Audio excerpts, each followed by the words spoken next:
yung kinaumagahan galing sa camping site. Ngayon nga po ay mag-aalmusal kami. At titikman namin syempre yung pinagmamalaking lomi ng Batangas. Pasensya na kayo, medyo malungkot ako ngayon. After pala ng saya, ay lungkot naman ng kapalit. Parang ayoko lang umuwi galing camping site eh. Pero wala tayong magagawa, ganun talaga ang buhay. Kaya dito sinulit talaga namin yung araw na magkakasama po kami. At dito nga guys ay sarap na sarap kami sa kinakain naming lomi. Tapos samahan mo palang ganyan, makikita mong nature. Ay napagkasarap naman talaga yan. Dito nga ho ay kami ay nagpapahinga ni Mami Jenna at ng buong barkada. Arigang si Mark at si Rensen, todo pa pogi eh. At ito naman ho si Ate Jolina. Sarap na sarap sa pwesto niya.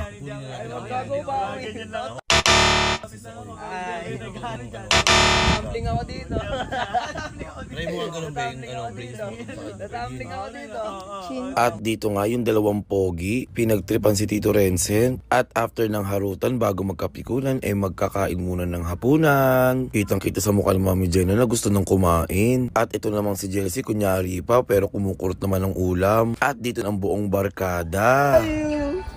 Sayang din nyo marinig yung mga sinasabi nila dito. May background music kasi. Baka mamaya makapiright ako. Gusto ko pa naman marinig yung mga sinasabi ni Mami Jenna sa akin. At dito nga guys ay magkakainan na po kami. At ang ulam nga namin yung ulam na ayaw ni Tito Mars. Pero yun naman yung ulam na paborito namin. Yan nga po pala ay ang sardinas. Paborito dito sa Pilipinas. At after nga nyan guys ay kami ay nagpipray na. Dahil unang-una sa layunin ko ay magdasal at makilala ang Diyos. Dahil wala yung kinakain natin kung wala ang Diyos. Papasalamat po pala ako kay Nina. Yo, what's up Ninang Belen? Thank you po sa pagbigay niyo po sa akin ng gift netong birthday ko May 11 and I hope na ma-meet ko po kayo soon and God bless po. Dahil si Ninang Belen po pala ang nag-sponsor ng birthday ko. Napakabait niya po Ninang Belen. Sana bigyan po kayo ni Lord ng mahabang buhay. Sana wag niya kayong bibigyan ng sakit. Sa ngayon, pray pa lang po ang kaya kong ibigay. Pero balang araw Ninang Belen, makakabawi din po ako sa inyo. At dito nga guys ay magpapahinga na nga kami ni Mami Jenna. Nakakatuwa lang. Kasi kahit madaming problema ang dumating sa amin, naghiwalay man o hindi, nananatili pa rin kami mapagmahal sa isa't isa. At dito nga guys, ay nag-video nga po kami para sa aming huling remembrance dito sa Mount Bulalataw.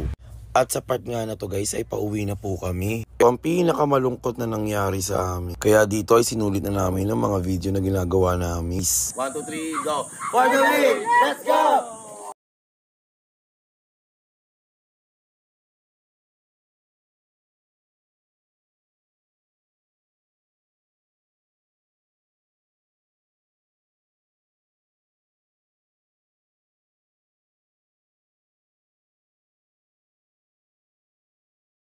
Baka sa aking mukha yung kalungkutan ng pag-uwi namin. At sana aking mga kaibigan maging masaya kayo kahit hindi tayo maging magkakasama-sama. Dahil palaging tatandaan, mahal na mahal ko kayo.